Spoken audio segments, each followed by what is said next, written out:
This isn't just personal grief, it is collective grief. We're living through an era of profound collective loss. Human rights are being stripped, communities are under siege, trauma literally on every screen, every feed, every conversation. And here we are trying to do grief work, trying to help clients regulate and heal and find movement in a world that often feels actively unsafe. This is not just about your caseload. This is about context. The air we breathe is charged. The ground we stand on keeps shifting, and our capacity is absolutely impacted, even when we're technically fine.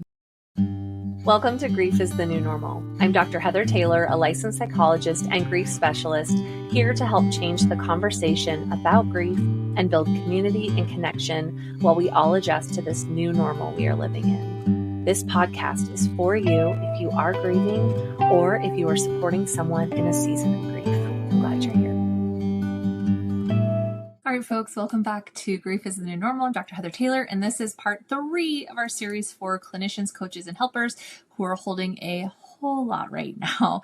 This episode is called We're Not Okay Either. And if your nervous system flinched reading that, you are probably in the right place, because today we are talking about clinician grief in the current political moment, burnout and despair in the wake of collective trauma, why so many helpers are struggling with meaning, motivation, and capacity, and how we name that without abandoning the work or ourselves. So let's talk about it. So this isn't just personal grief. It is collective grief. We're living through an era of profound collective loss. Human rights are being stripped. Communities are under siege. Trauma literally on every screen, every feed, every conversation. And here we are trying to do grief work, trying to help clients regulate and heal and find movement in a world that often feels actively unsafe. This is not just about your caseload. This is about context. The air we breathe is charged. The ground we stand on keeps shifting, and our capacity is absolutely impacted, even when we're technically fine.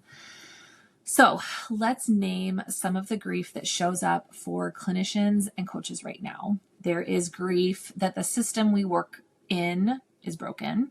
There is the grief for our clients' safety in a post-Roe, post-affirming care, post-pandemic world, ICE-filled Epstein files, injustice world.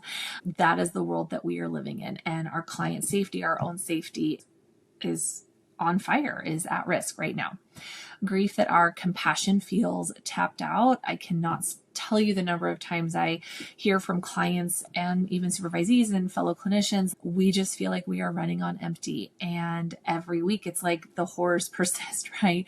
And it's new injustices, new pain, new wars are breaking out everywhere. And it's exhausting. And how do we keep showing up to do this work? There is very real grief that we can't protect our clients from the very real danger they are facing. There is grief that the field demands so much and offers so little support in return. And so we are watching our clients show up in despair while we're in despair too.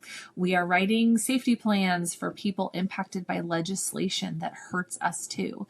We are trying to process trauma inside a system that tells us to bill it to insurance and move on. Of course, we are not okay.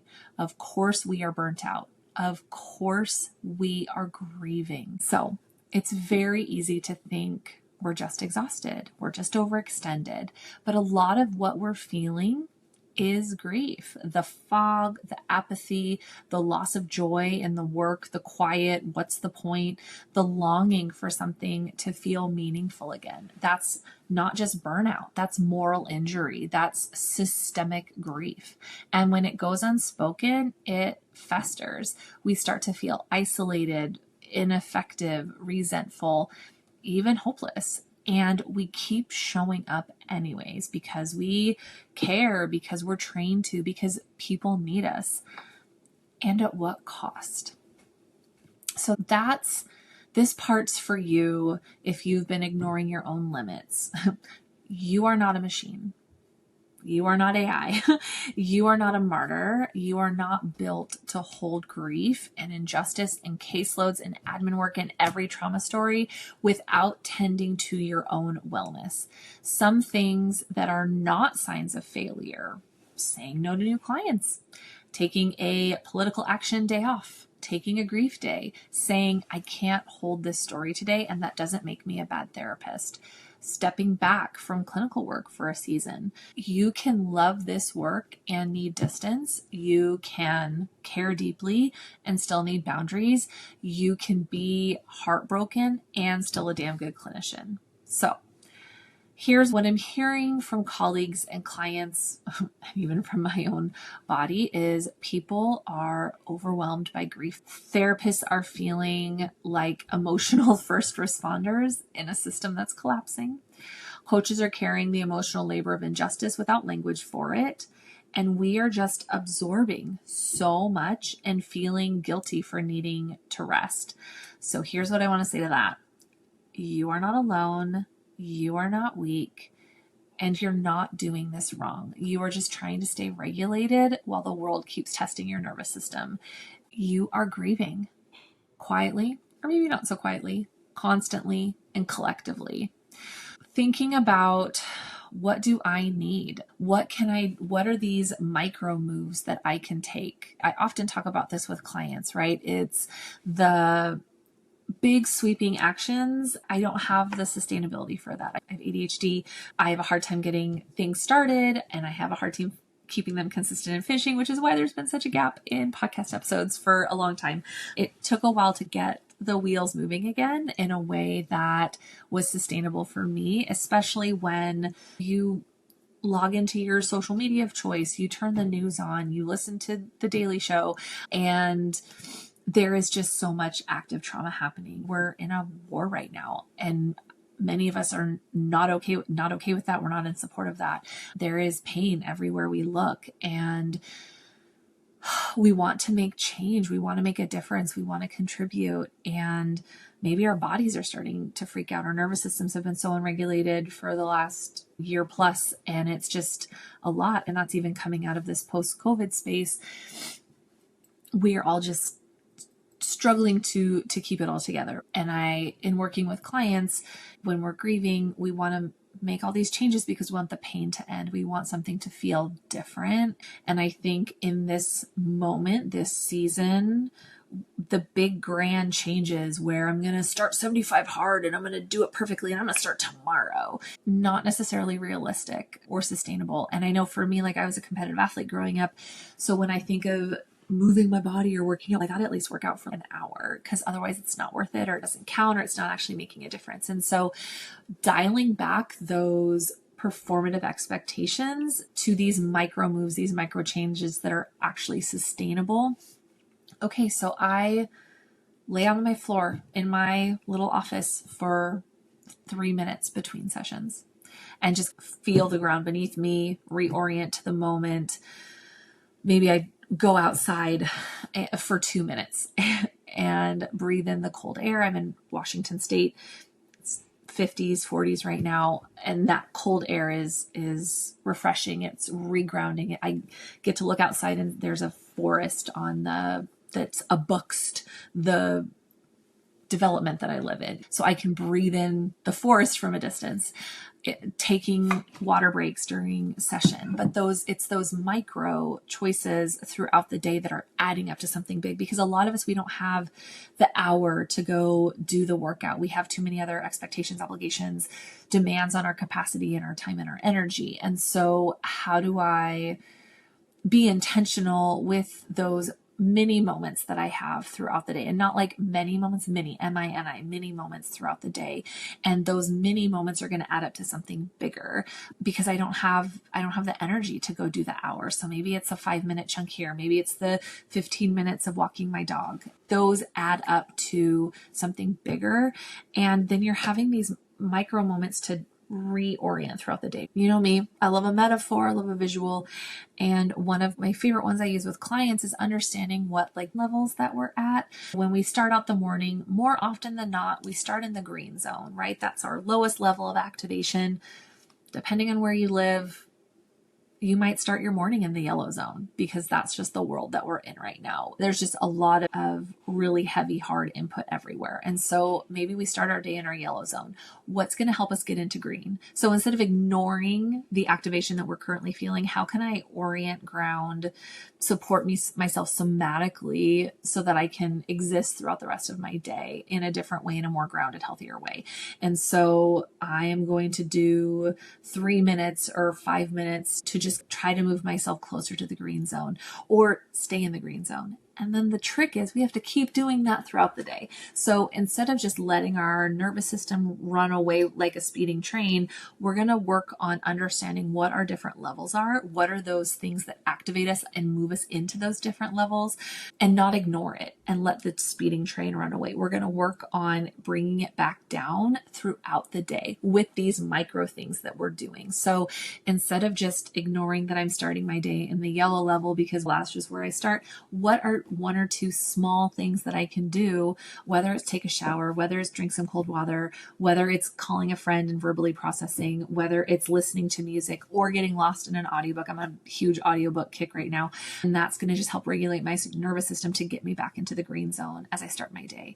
Or maybe I have a really activating client session and I'm just really struggling. And so instead of doing that chart note right then, I am going to listen to my audiobook for 5 minutes and just get lost in a different world. I'm going to maybe lay on the ground or do some vagal holds and just reorient my nervous system just for those few minutes. And instead of just I don't have time, or I make excuses, or it's not really going to make that big of a difference. But really it's taking those 2 or 3 minutes really does make a big difference. And especially when you are helping yourself stay lower instead of just letting it keep compounding and growing. And then you're blowing your top with your partner or with your tiny humans or big humans or your pets when you get home. And that's not how you want to be showing up. So I think there can be a lot said for doing these micro movements, micro shifts throughout the day, because it adds up to something bigger by the end of the day. So I guess that would be my biggest encouragement in this season, is like knowing that you are worth taking the time for those micro movements, those micro moments throughout the day, and that it is worth it. Because again, like not many of us have the resources to go away for a spa week. And so it's like, how do we make it sustainable and realistic and practical for ourselves, right? Because we're worth taking care of ourselves, especially as healers. Okay, so as we start to wrap up this mini-sode, you can't grieve a broken system and heal others from it at the same time without support. We are not meant to do this in isolation, so try to be in community. Find your safe people. You are allowed to name your burnout and your heartbreak in the same breath. We are exhausted by it and we are grieving it. Those things coexist. We love those duality emotional experiences, right?